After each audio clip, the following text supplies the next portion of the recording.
This question is going to be going to Jacob first.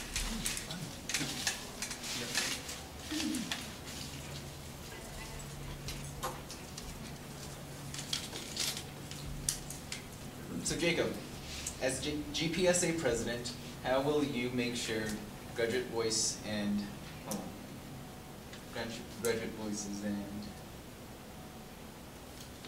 I'm sorry, this person has a really nice handwriting. Alright, I'll repeat it. As GPSA president, how will you make sure graduate voices are heard on SFRB and the present ratio of 5 undergraduates to 4 graduates stay? No, I think that's a good question. You know, as the question sort of notes, the nub of the challenge is that there's a disproportionate representation for undergraduates. I think that how I'll make graduate student voices heard, given that institutional makeup, is really trying to engage the undergraduate student representatives on issues that impact the student body as a whole and aren't unique to graduate students and aren't unique to undergraduates, and use that as a vehicle for constructing a strong, open, working relationship. I think that one area that we can definitely collaborate with our undergraduate counterparts on is the notion that athletics funding as a part of SFRB money is sort of untouchable in the status quo. I think that if money is not being dedicated to capital expenditures or to paying off debt service, that any programmatic money that comes out of the SFRB should be subject to an annual review and should go through the same process as any other student organization. And I think that's just a fair and open way of doing business. So I think that that's one concrete way that we can engage undergraduates on. Now, at the end of the day, you know, for as much as we talk about facilitating and talking and conversing and collaborating, at the end of the day, there may be divergent interests. You know, we may not always agree. And from the tinge of the debate that I've heard, and Katie can probably say a lot about this more than I, there will be disagreements on priorities between graduates and undergraduates. I think that the proposals that came out yesterday about moving towards using some of that money to support graduate student research is an intriguing one. So I think that while engaging the undergraduates on issues that we can work collectively on is a good step to take, I don't want to mislead anybody or send a message that at the end of the day I will still bring to bear the best negotiation, the best collaboration and persuasion skills that I can to ensure that those resources do, in some part, benefit the unique issues that face the graduate student population. All right, thank you, Jacob. Patricia? As I've mentioned earlier, the establishment, we've already begun the discussions with ASUNM. We have seen for the past 2 years the importance of bridging the divide between the ASUNM and the GPSA. The relationships have been so contentious that it has prevented the students from being able to attain and achieve the goals that have been set out to by the agenda, the common agenda of GPSA. And so we found ourselves having to mitigate through all of these personality and turf wars. But you see, this is all part of the bigger picture, because when you have an SFRB and when you're dealing with money and when you're being asked to distribute those funds in a certain way and they're only limited funds, and then you're in a period of budgetary crisis, it's the famous divide and conquer that's being used constantly. And so we have to be aware of the fact that the only way that we are going to be able to attain the funding levels and the permanency in the decision-making process is by coming together in a binding relationship, in a joint and collaborative relationship, but one that binds us by agreement, by prioritizing the priorities for the year, by making sure that the processes are in place, that once those goals and priorities are identified, that we strategically execute that plan and ensure that we have implemented all of the tactics that are necessary in order to be able to achieve that plan. And so that's the only way that we're going to be able to come together and present the unified body that we need, and stop declaring turf wars, stop talking about proportion this, proportion that. Yes, ASUNM has a larger student body, we all know that. Yes, we know that we have GPSA at a lesser student population. However, once we begin to work towards achieving what is common to us, and we've already talked about tuition rising, the cost, that's across board, that affects all of us as students. We've already talked about the increasing of classroom sizes and the disproportionate amount of in the classroom between student and faculty ratio. That's across the board. Those are issues that can be addressed, that can be changed, that we can prioritize, and that we can set into motion. Those are common priorities. Those are common goals. Thank you. Katie? So I don't think it's going to surprise anyone that I'm about to go into the specifics of this question, because I'm a person who's focused on the specifics and what the issue is at hand. There are 4 undergraduates currently on the SFRB and 3 graduate students, which provides the graduate students an opportunity to engage the undergraduates in a discussion, a serious discussion about the merits of each of the groups who apply to the SFRB for funding.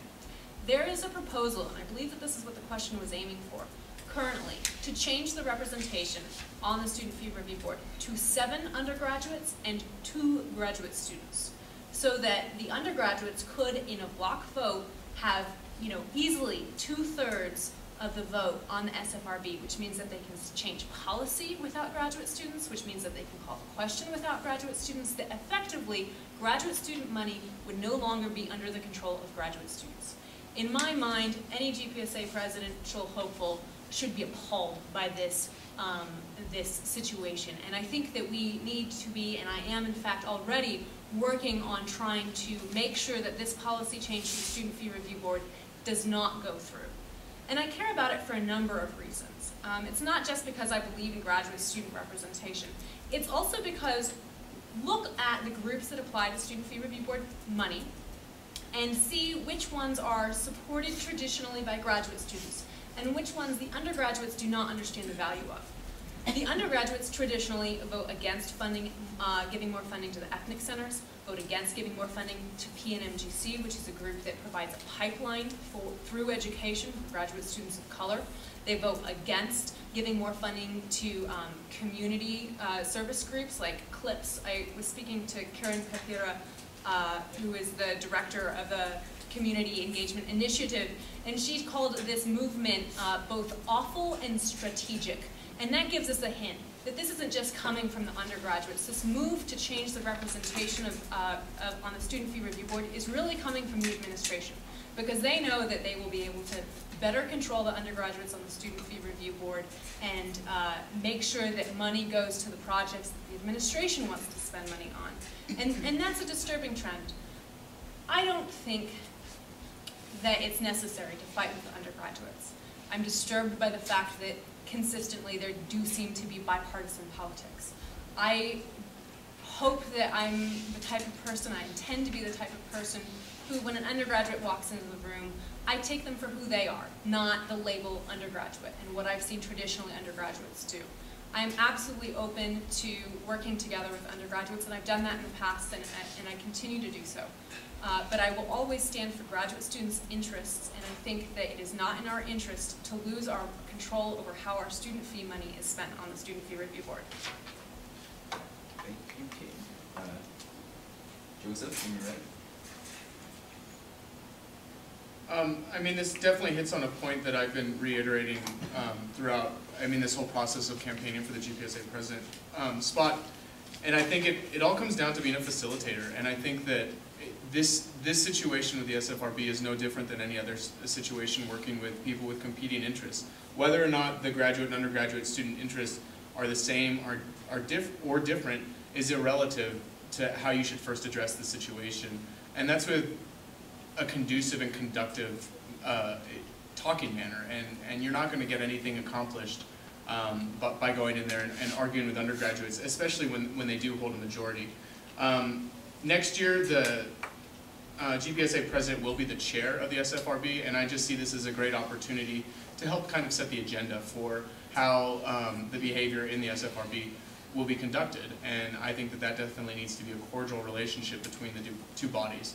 I think undergraduates respect graduates. They see them in their classes teaching, they see them as advanced in their studies, and I think that they're going to respect what they say if they do it in a respectful manner. And I think that alone will give graduates the opportunity to have undergraduates side with some of the decisions that are being made and presented if they're done in a reasonable manner. As far as the change that's being recommended that Katie discussed, that's coming from the Student Fee Review Board Task Force. And they've been working for several months at looking at institutions across the country, similar-sized institutions, and seen policies that other types of student fee review boards implement. And the 7-2 change has been implemented, the ideas come from FTE, which is full-time equivalent. And when it comes down to it, the full-time equivalent balance with money coming into the university with fees is about 7-2. So that's where it's coming from. And so there are reasons for this. And whether we think it's fair or not, I think that we need to be realistic, and if this change happens, we need to be prepared for it. And that's where the idea of being a facilitator comes in. Although I am working with the SFRB task force, and I am definitely in favor of not changing the composition from 7-2. I think it's a little lopsided. I think our idea of democracy in our country with 2 chambers, there's kind of a middle ground with this. And I think 7-2 is a drastic step, and I'm doing all that I can to make sure and to recommend that that's not done.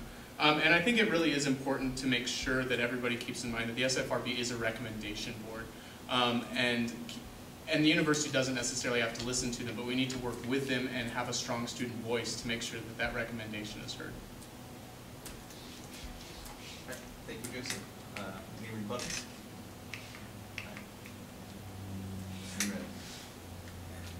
I'm more than troubled by a 7-2 change. I think that questions the entire legitimacy of the board, and why should we even show up? So I will oppose that move. But secondly, I'm also troubled by the rhetoric and just claiming that this is a move by the administration. And I think that in this debate, we've tried to say that we need to move past an us versus them discussion and focus on the policy merits of proposals. The 7-2 split is a bad policy. I don't care if it's been tried elsewhere. It doesn't seem like it would work here, and that's why I'll oppose it. But I just feel uncomfortable with assigning motives to people or to saying that this is some kind of broader conspiracy. I think that we need to stick to the merits of the policies and engage each other on those questions, and engage the administration on those lines as well. And I think that's how we'll actually do real policy change. Thank you. Patricia? I think it is important to relate this particular action to the bigger picture. It is very important, and we have to be realistic about why certain things are occurring right now and their intent and who's orchestrating those. It is perfect. Everyone knows that SFRB is a recommendation board only. It only recommends. So the decisions are not made in the SFRB. The decisions are made by the administration. Ultimately, they're the ones making the decisions. Ultimately, who is the body that's making the recommendation to change the structure of the representation on the board? It's not the students. It's not the recommending body. It's the administration that's recommending it. It didn't come from us. It's not our recommendation. It's the administration. So we have to look at what is the relationship between the administration, the budgetary crisis that we're faced in right now, and see that in the bigger picture.